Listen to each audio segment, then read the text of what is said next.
Okay, everybody, Max is back. Huh. I did a little bit of an update on my thread earlier today, complaining about feeling like as limp as a dish rag, my ankles being a little swollen. I'm absolutely a wreck, and it can't be helped, I don't think. There is a heat advisory still in progress here. It's not really the heat, it's not that hot temperature-wise, but the humidity is just absolutely horrendous. I went out and about with Jenny this afternoon, and one of the places we stopped at was the local convenience store. And the refrigerator cases in the convenience store were all steamed up. You could not see the contents. And they were dripping on the floor. So there was towels on the floor to mop up the dripping. I have never seen anything quite like it. I remember one year, this was some years ago, there was a death in the family, in my husband's family, and I accompanied him to his sister's funeral in the ghetto part of Omaha. No, it wasn't Omaha. It was Oklahoma City. It was Kansas City. Forgive me. It was Kansas City. Yeah, it was Kansas City, and it was in August. And the humidity was also unbearable, although the temperature at that time was in the high 80s. But I wasn't at all acclimated to high humidity. It's a very different kind of heat.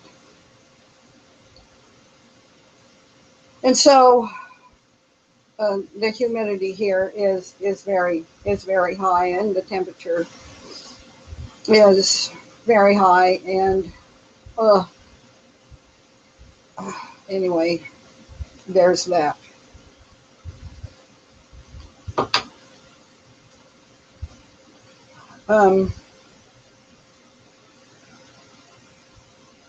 I'm continuing with this series of videos because I have been so kindly encouraged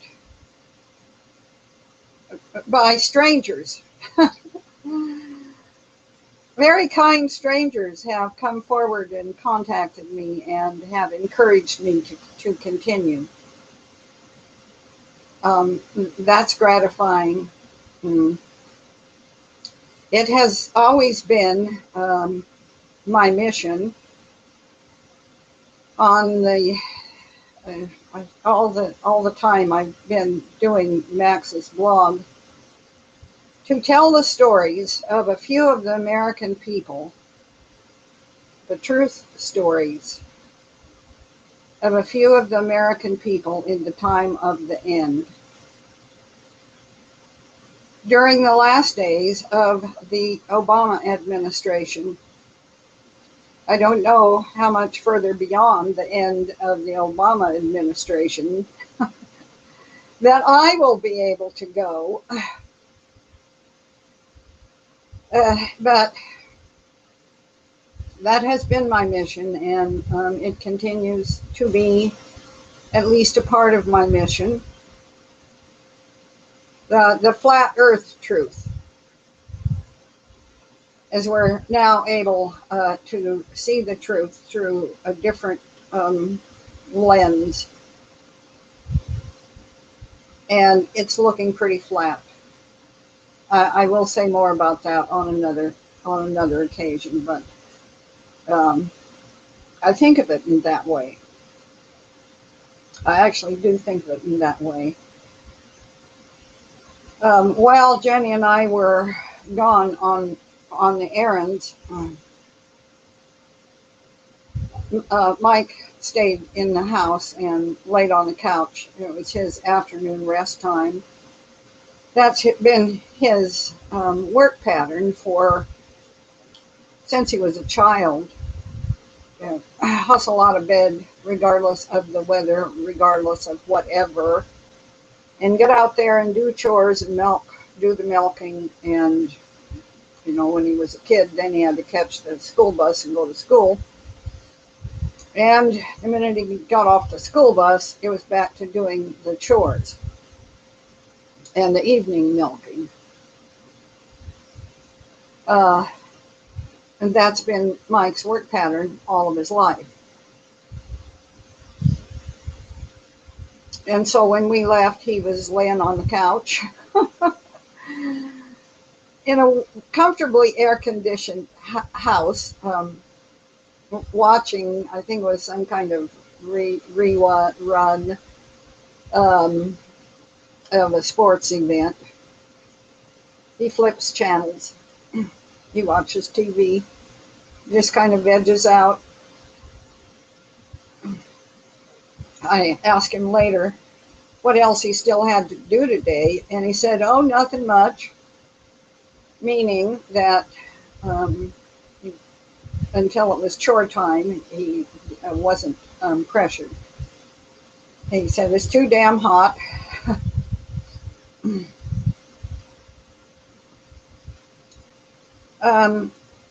Mike does not appear to be very awake. I don't know what he thinks about privately. I know that he watched a couple of videos a while back that I put up on my blog about the Muslim invasion. And he was pretty shocked and horrified at that time. I do know that he's aware that there are some Muslims in Sioux City, which is not that far away, but on the other hand, that's a world removed from life on the farm. I don't know that he has ever thought about it very much again, and I don't bring it up.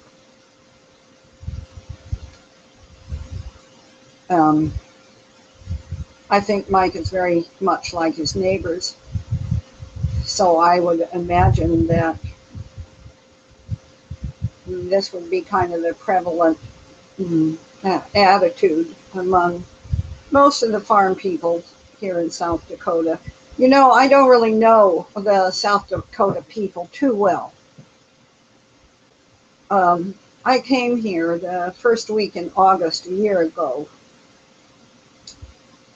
and I've been pretty much sequestered out here on the farm, not complaining about that at all. I really didn't want to mix and mingle.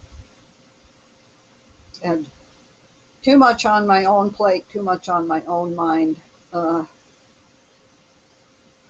no, I did not want to venture out in public and make a lot of contacts, or didn't do any of that, and probably will not until some change in circumstance might force me.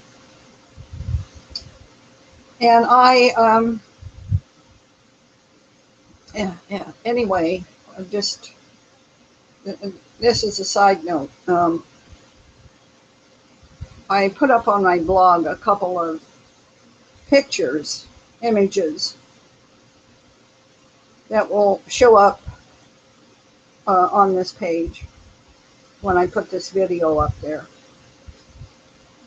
of what my alternative would have been had I had to stay in California.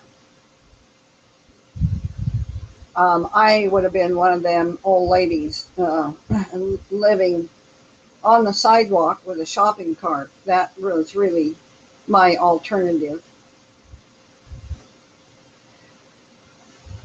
And I was very close to that, maybe a week away. when Jenny sent me a plane ticket. Mike paid for it, and he didn't know me from Adam. He also, didn't really understand why my adult sons were not helping me.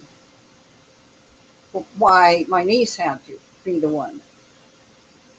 And, so Mike and Jenny have been very, very, very generous, kind to me, supportive in every possible way.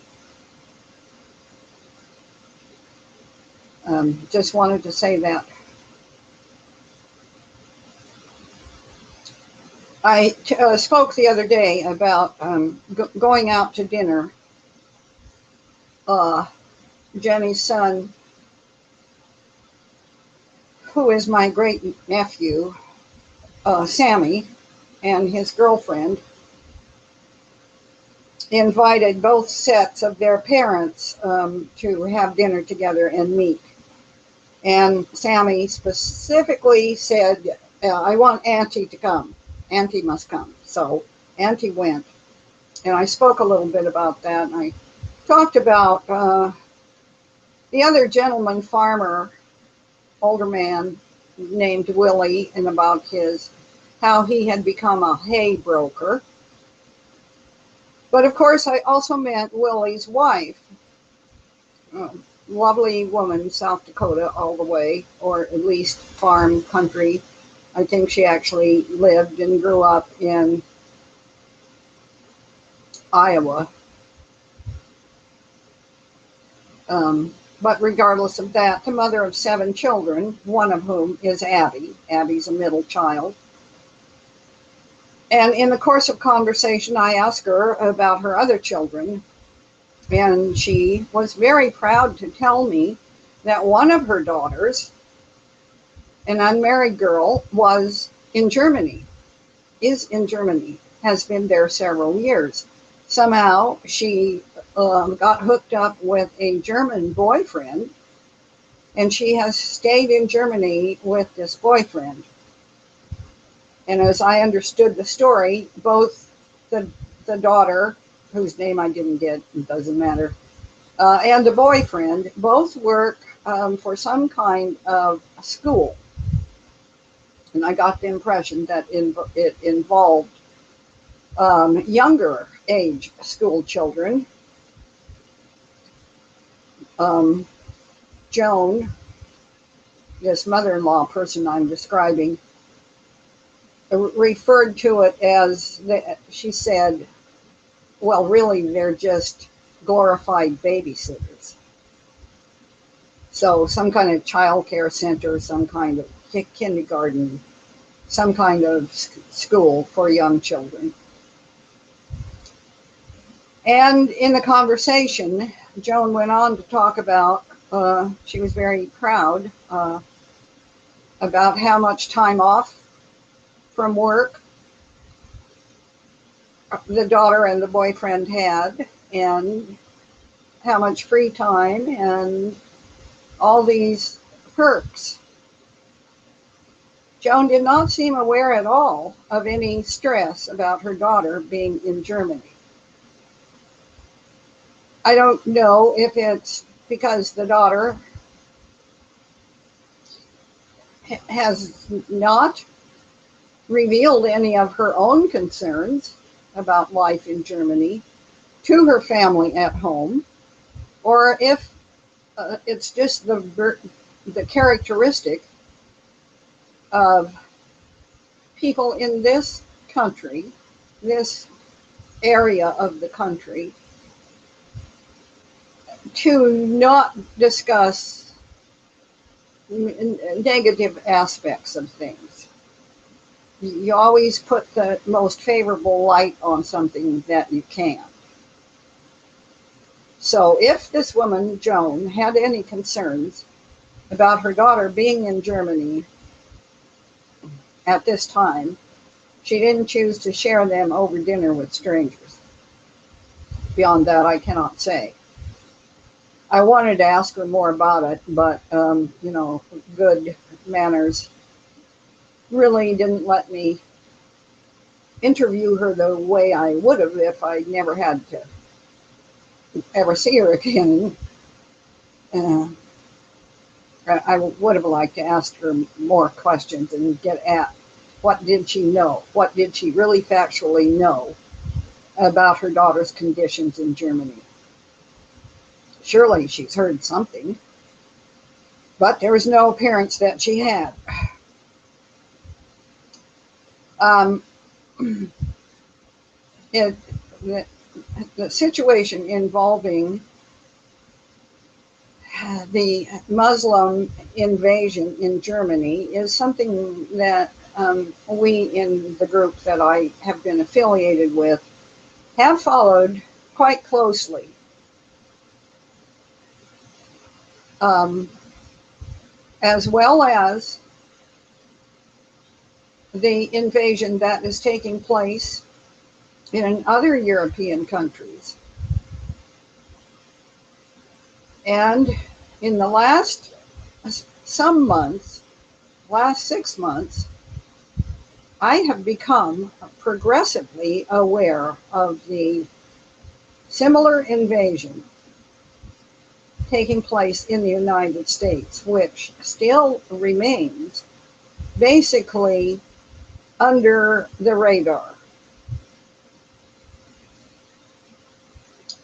Almost completely under the radar.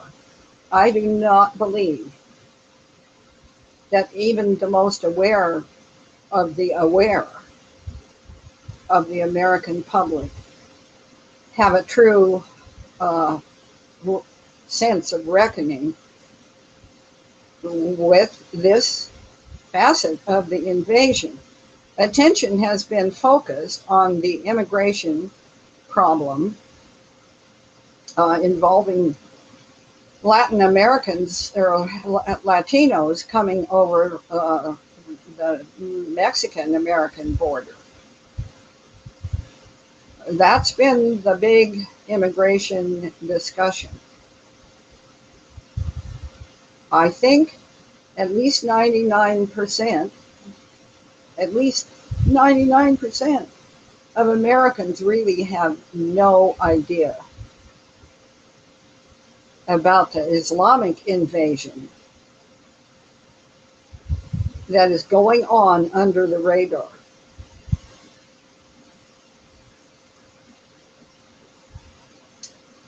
Anyway, today in Germany, there has been a terrorist event. And when I got home from going on the thing with Jenny and the errands, there was somebody in my group had put up a live stream, and I watched it for a while. Stand by one. I'm going to change screens so I can get a better grip on what I'm trying to say here. Uh, anyway, one of my companions said, appearing to feel very familiar to all the other events. Are we becoming cynical about all this type of event, or are they just playing with the world for their own amusement? Fear inducing emotions of whatever. And I said that I would speak to that. Actually, no, I don't agree with that. I don't think that they are playing with the world for their own amusement. I think that this is as bloody and as serious as a heart attack. Uh,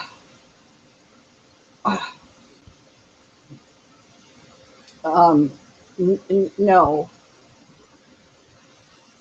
I also am not enamored in any way with the conspiracy question of whether or not these types of events are hoaxes, false flags, whether they use in part a script, whether they use in part actors. I think these things are a combination of all of the above. But I am not comforted in any way by any possibility or any effort to prove that these events are not real, only a hoax. I am not comforted with the idea. I don't know why people are still focused. A lot of people in, the truth movement are still really focused on these issues, on the subject of whether these things are hoaxes or not. They want them to be hoaxes. Do everything, turn everything upside down, trying to make this be a hoax. How does that comfort anyone? How does that change anyone? I don't follow at this point in time the logic in that. I do not think it can be covered up.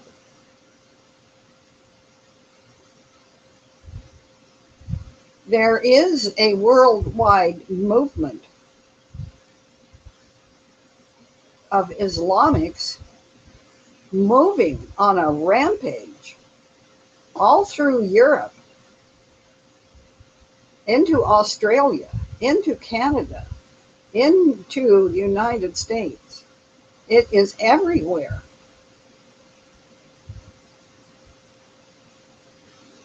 This is the fact of it. This is what's happening on the flat earth. I cannot gather at this point in time any value on focusing whether or not and to what extent these terror incidents are hoaxes.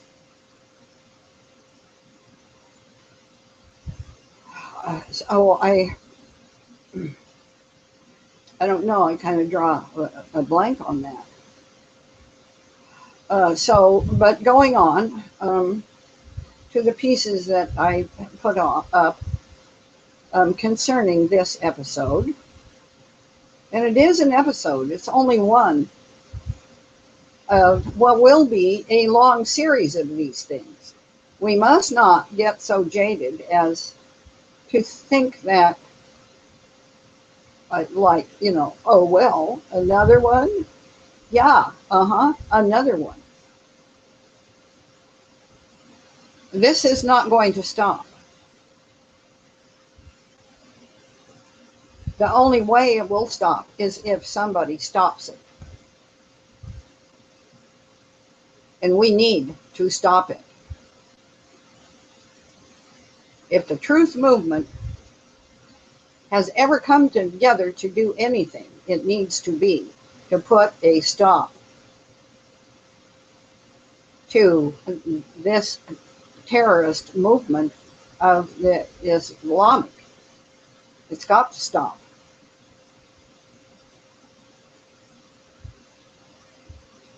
All right, I'm just, ranting. Incidentally, Oath Keepers, let me see where that is. Oath Keepers is having a public webinar this evening. What patriots must do to counter wave of Marxist-engineered terrorist violence. So that's what they're calling it, Marxist-engineered terrorist violence. I'll go with that. I'll go with that name. That's fine. But what they're talking about is the Islamic movement. Coupled with, the patriots here in America do know that the Israeli Zionists and the other satanic Luciferian New World Orderers are the masterminds behind the Islamic movement. Those two groups are joined at the hip, and don't think they're not. All that bit about the Arabs and the Israelis fighting is bullshit and always has been. Okay, Oath Keepers webinar Friday, July 22nd at 8 p.m. Central. I tried and tried to register for that, and for some reason the software kept telling me that my email, you must enter a valid email. You must enter a valid email address.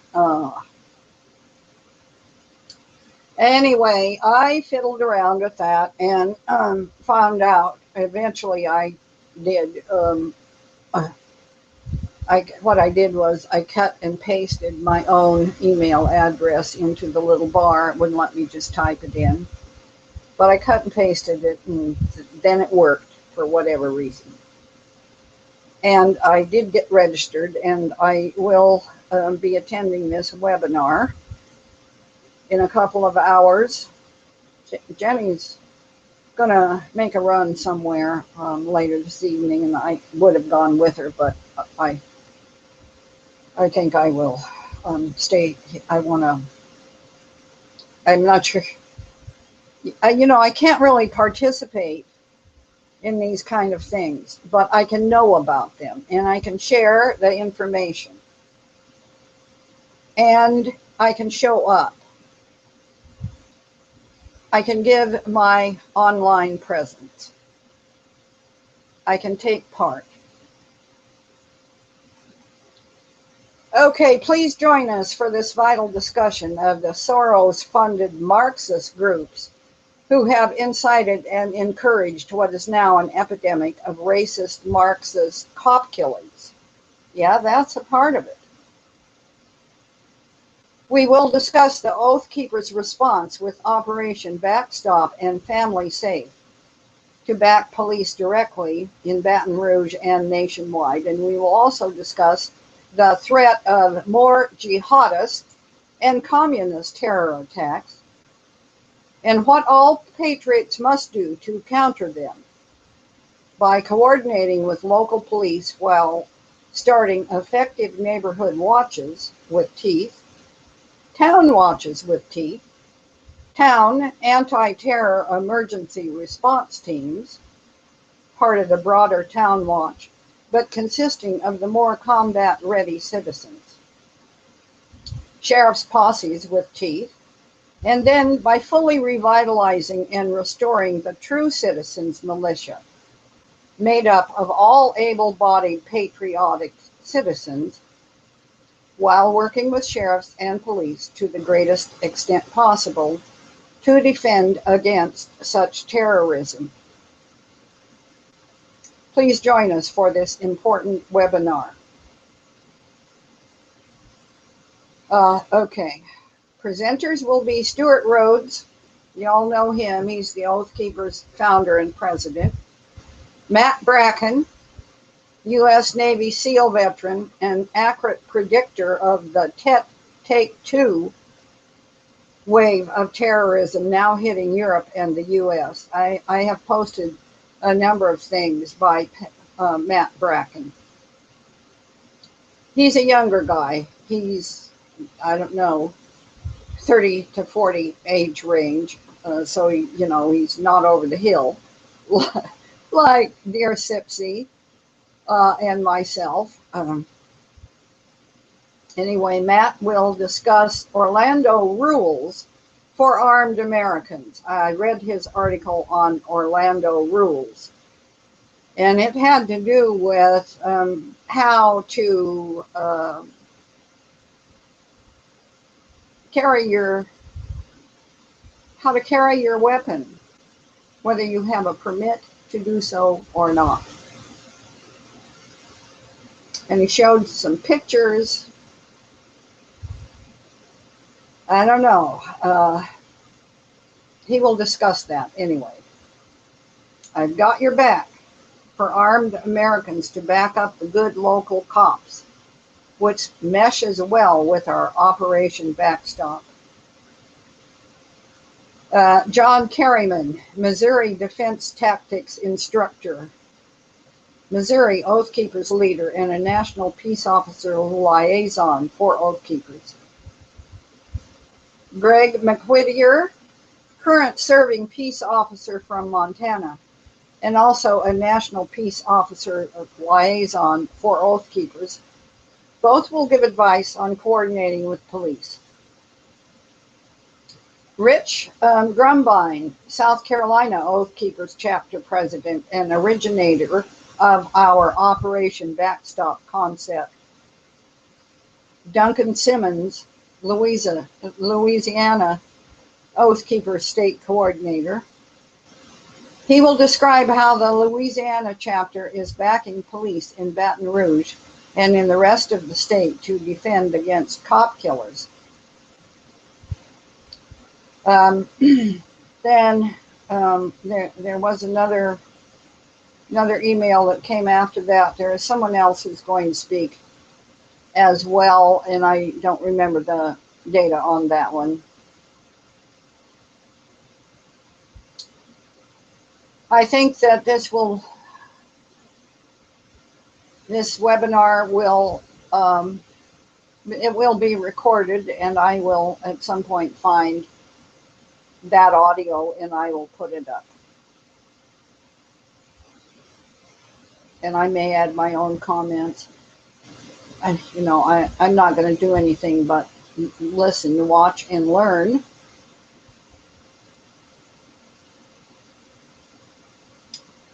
I put up a piece, a deeply disturbing letter from Germany, and this was posted on July 22nd.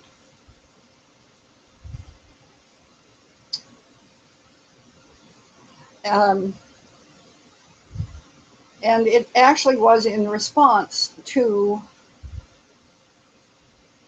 a terror attack that took place a couple of days ago. Someone had written from Germany. A friend in Frankfurt emailed me the following on July 19th. It is sheer madness what is happening here. The noose is tightening, and yet it is still only the beginning. What took place in some dull regional express close to Würzburg, a town in Franconia in the middle of Germany, was, in some respect, like a watershed event, just like the mass sexual assaults in Cologne on New Year's Eve. The mantra from above is still Islam belongs to Germany, or we will make it in regards to the refugee crisis. But there are fewer and fewer people buying it, which does not mean that more people are getting it. But I will come to this later. Long email, authentic. You can tell that somebody actually did write this to a friend. I put the whole thing up.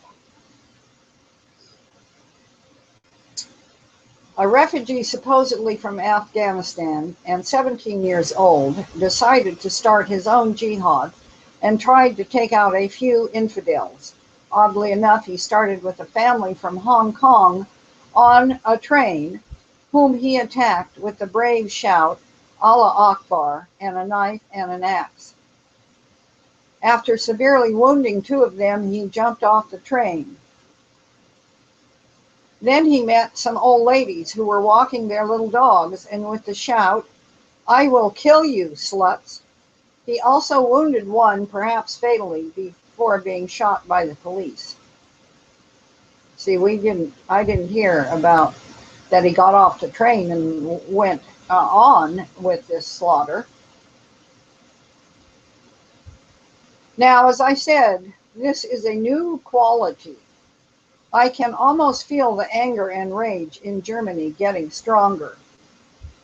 The rage in some refugees is also rising, which is logical. There's no jobs for them. There's no houses for them. There are no women for them. So jihad is an option if you're bored. And all these guffar they give you nothing but $3.52 a month or less, and you have to sleep with 6 others in a tightly packed room, and there's just nothing to do.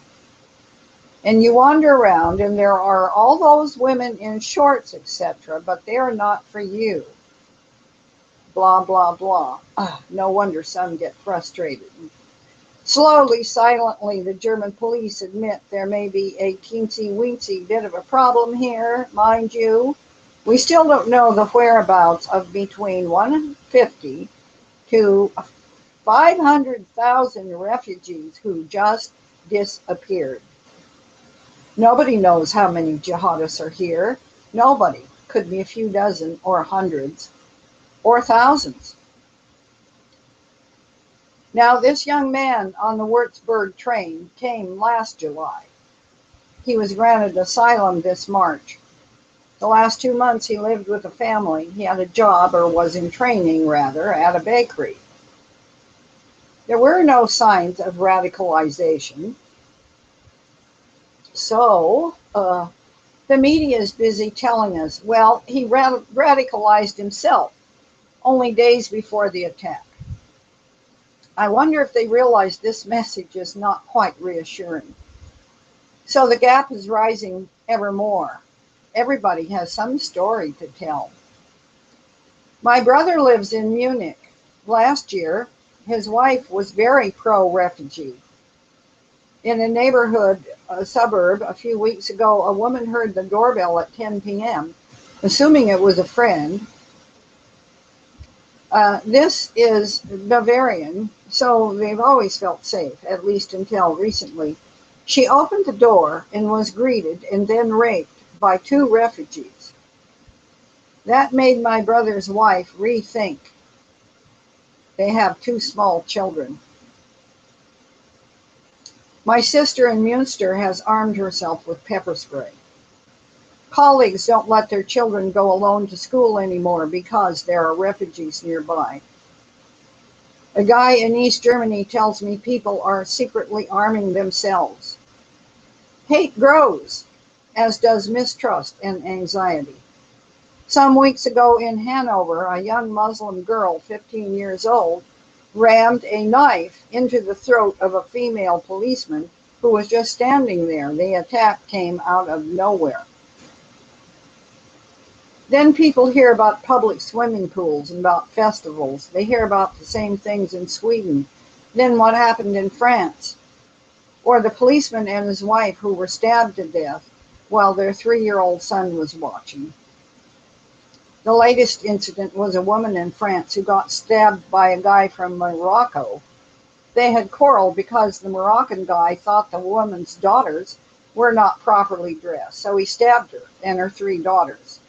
The youngest only 8 years old, and so on and so on and on and on.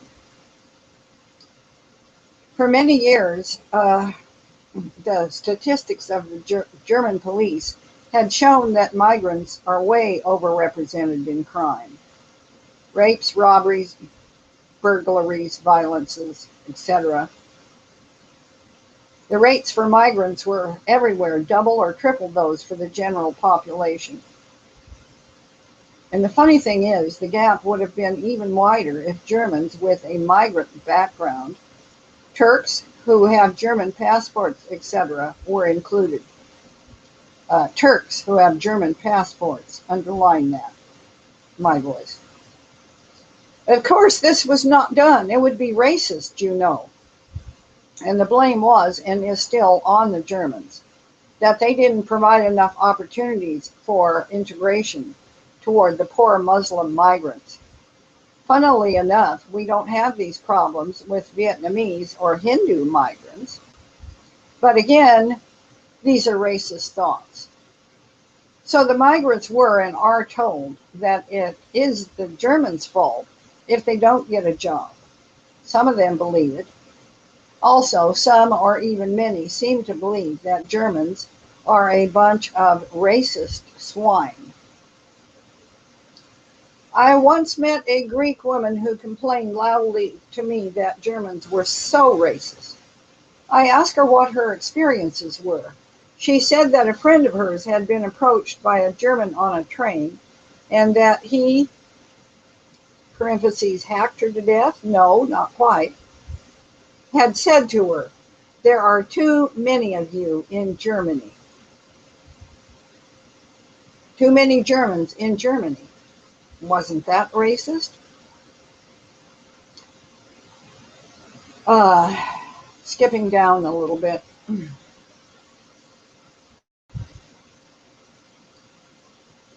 Because again, we are told from German politicians about the incident in Würzburg that this had nothing to do with Islam or the refugee crisis, that the police shouldn't have killed the poor axe-wielding boy.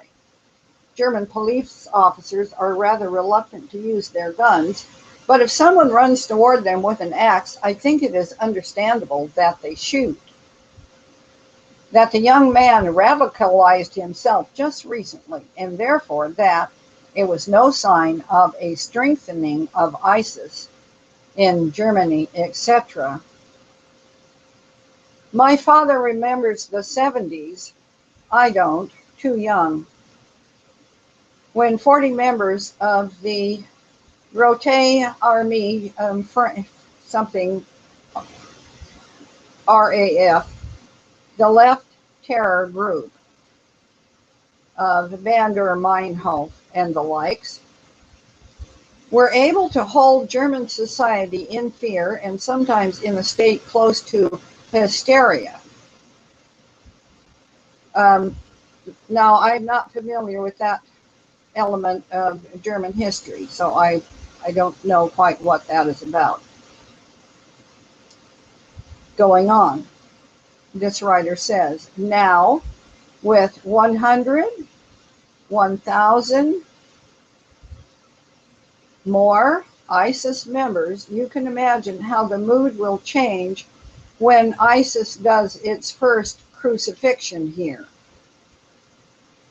That is not far-fetched, you guys. That is not far-fetched at all.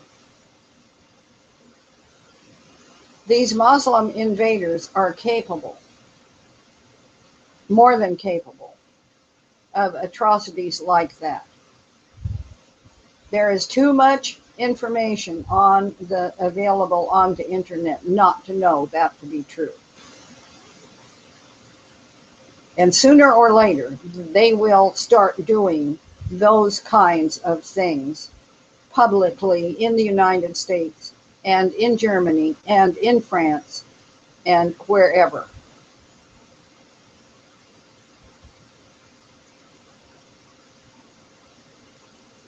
I remembered seeing a particular photograph, and I did a search looking for that photograph. It was featured in a video that myself and others had discussed. Some of us could not bring ourselves to even watch the video after we saw that photograph. It's not photoshopped, it's a real photograph showing young women, maybe teenagers, beautiful girls, naked, their long, beautiful hair, crucified on crosses in Turkey for being Christian, being white and being Christian. Armenian Christians in Turkey. There was a horrendous genocide, which was kept from the American people. I certainly had no knowledge whatsoever of it.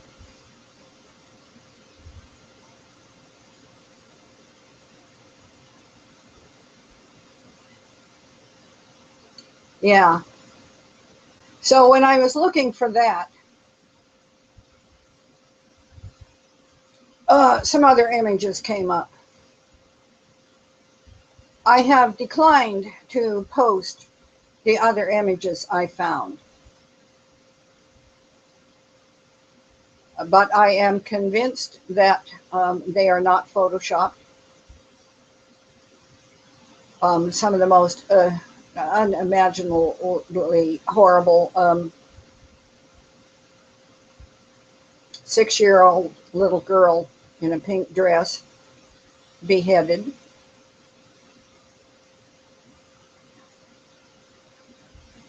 I'm not kidding.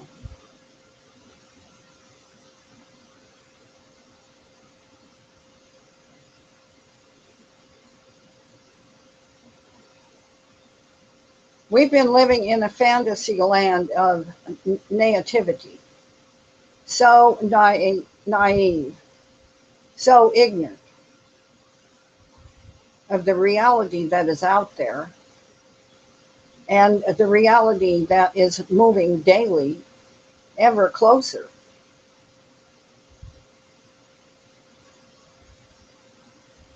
I don't like talking about this. I don't like thinking about it. I don't like being aware of it.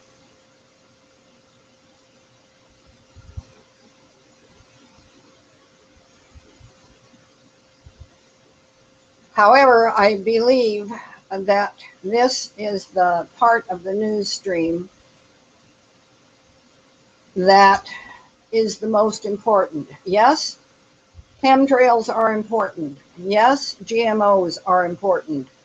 Yes, fluoride in the water is important. Yes, all of these other facets that we have looked at, all of that is important. But if this issue with the Islamic movement is not dealt with, none of the rest of it is going to matter whatsoever to anybody.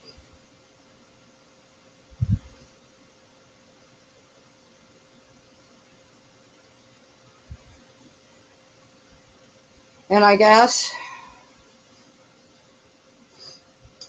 that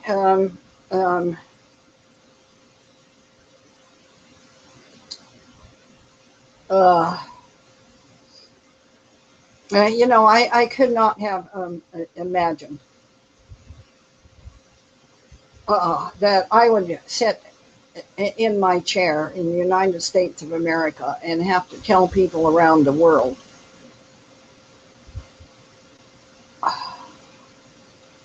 that the occupant of the Oval Office is, in fact, a Muslim who is working hand in glove at this time with the president of the Islamic Republic of Turkey. I don't know the details. I can't describe to you the details. But the coup in Turkey very, very much is in collusion with the occupant in the Oval Office in the American White House. And this is part of, a big part of,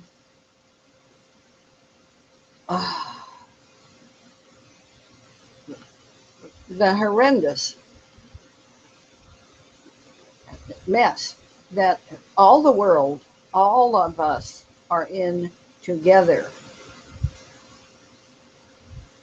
Nobody is safe from it. There is no geographical escape. I have recently referred to that big picture as the Babylon, and I have talked about the 3 different kinds of demonic entity, 3 different kinds of human beings who somehow appear to be infected with demonic entities. I'm not going to go over that again at this moment. But this surely is what is taking place on the flat earth as we speak. And I would be remiss to myself, to everyone I have ever loved in my entire life, if I do not myself do whatever small thing it is to address this calamity, this has got to stop. We have to stop it. And it will take people in skin to stop it, because it is demons in skin who are doing it.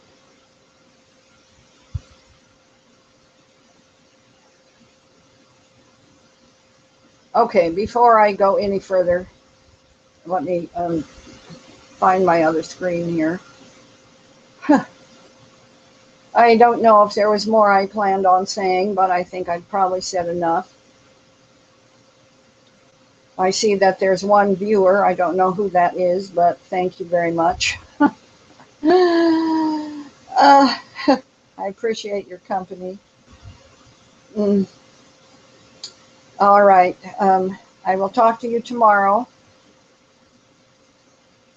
And until then, remember, you are loved.